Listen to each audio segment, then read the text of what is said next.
கிறிஸ்து சுவிசேஷ ஆலயத்திலிருந்து 5 நிமிட தியானம் தினம் ஒரு வேத வசனத்திற்கு உங்களை அன்போடு கூட நான் வரவேற்கிறேன். இன்றைக்கு நாம் தியானிக்கும்படியான வேத வசனம் 59 சங்கீதம் 16 வசனம்.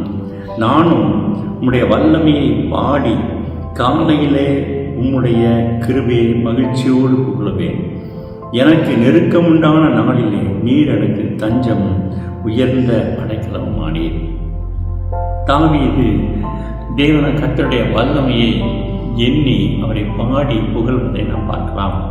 ஒரு முறை சிங்கத்தையும் ஒரு முறை கரடியும் அவர் கிழித்து போட்டதை பார்க்கலாம். கர்த்தருடைய வல்லமை நம்மீது இறங்கும் பொழுது கர்த்தர் என்ன செய்ய நினைக்கிறாரோ அதை நம்மை கொண்டு செய்ய வல்லமை உள்ளவராயிருக்கிறார். சிம்சோனின் மீது வல்லமை இறங்கின போது அவர் எப்படியாக பலவானாய் அவர் செயல்பட்டார் என்பதை நாம் நியாயாதிபதிகளிலே பார்க்கிறோம்.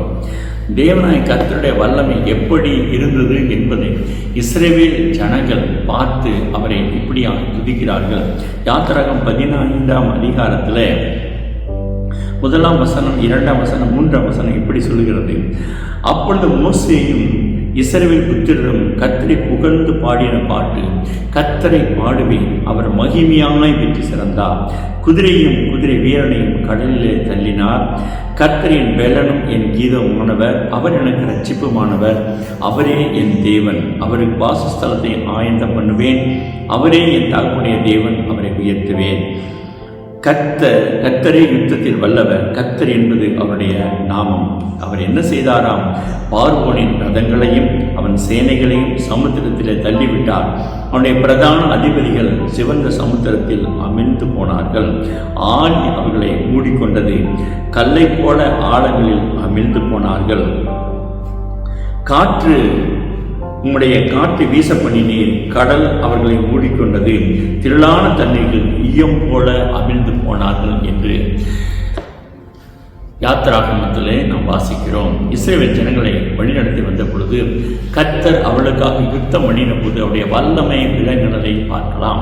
அப்படியாய் இங்கே காற்று வீசின பொழுது அவர்கள் சமுத்திரத்திலே ஈயம் போல அவர்கள் அமிழ்ந்து போனார்கள் என்பதை பார்க்கலாம். இப்படி நம்முடைய ஆண்டவர் நமக்காக யுத்தம் பண்ணுகிறவராய் இருக்கிறார். தம்முடைய வல்லமையை காண்பிக்கக்கூடிய நல்ல ஆண்டவராக இருக்கிறார். சாத்ராக், மேஷாக், ஆபேத்நேகோ அவர்கள் அக்கினிக்குள்ளாய் போன போது தம்முடைய வல்லமையை விளங்க பண்ணினார்.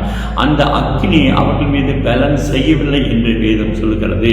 அவரிடத்துல அந்த அக்கினி பேலன்ஸ் செய்ய முடியாதபடிக்கு அது அதனுடைய வல்லமையை இழந்து போனது என்பதை பார்க்கிறோம். கர்த்தருடைய வல்லமை மேலோங்கி நின்றபடியினாலே அவருடைய சரீரத்தில் இருந்ததான வஸ்திரம் அது எரிந்து போகவில்லை, அவருடைய தலைமையில் கருகி போகவும் இல்லை என்று தேவனுடைய வல்லமையை குறித்து அங்கே சொல்லப்படுகிறது. அங்கே அவர்கள் வெளியிலே உலாவுவதை போல அக்கினியிலே உலாவிக் கொண்டிருந்தார்கள். 4வது நபராய் கர்த்தர் அவரோடு கூட உலாவினார் என்பதை பார்க்கிறோம். எனவே ஒவ்வொரு நாளும் காலையிலே நாம் எழுந்து அவரை நாம் துதிக்க வேண்டும். அதிகாலையிலே நம்முடைய கிருபையை மகிழ்ச்சியோடு புகழுவேன். எனக்கு நெருக்கமுண்டான நாளிலே நீர் எனக்கு தஞ்சமும் உயர்ந்த அடைக்கலமானீர். ஆமென். எப்பொழுதெல்லாம் நாம் நெருக்கப்படுகிறோமோ அந்த நிலையிலெல்லாம், நேரங்களெல்லாம், காலங்களெல்லாம் கர்த்தரை நோக்கி கூப்பிடும் பொழுது கர்த்தர் நமக்கு தஞ்சமாக வருவார். நம்மை உயர்ந்த அடைக்கலத்தில் வைக்கக்கூடிய நல்ல ஆண்டவராய் இருக்கிறார். இதை நாம் பழகி கொள்ள வேண்டும். அவருடைய வல்லமையை நாம் புரிந்து கொள்ள வேண்டும். அவருடைய மகிமையின் பிரசனத்தை உணர வேண்டும். தினமும் அதிகாலை வெள்ளை நேரத்தோடு கூட இருந்து அவரை துதிக்க வேண்டும். ஆமென். அப்படி துதிக்கும் பொழுது தேவன் நமக்கு தஞ்சமாக அடைக்கலமாக வருகிற தேவனாய் இருக்கிறார். செபிக்கலாமா? மகா இரக்கம் கிருபை நிறைந்த ஜீவனோட நல்ல பிதாவே, நீர் யுத்தத்தில் வல்லவர் என்பதை நாங்கள் அறிந்திரோம். ஆண்டவருடைய வல்லமைக்கு முன்பாய் ஒருவரும் நிற்க முடியாது என்பதை நான் அறிந்திருக்கிறோம். அந்த வல்லமையை நாங்கள் பாடி துதித்து அதிகாலை வேளையில் உயர்த்தும் பொழுது தேவன் எங்களுக்கு அரணாக, கோட்டையாக, தஞ்சமாக இருக்கிறவங்களே நன்றி சொல்லி நாம் மையப்படுத்துகிறோம். இன்றைக்கு இதை கேட்கக்கூடிய வாழ்க்கையில் கர்த்தர் நீர் அப்படியாய் கடந்து வருவீராக. ஆசீர்வதியும் இயேசுவின் நாமத்திலே ஜெபிக்கிறாங்க ஜீவனுள்ள நல்ல பிதாவே. ஆமென்.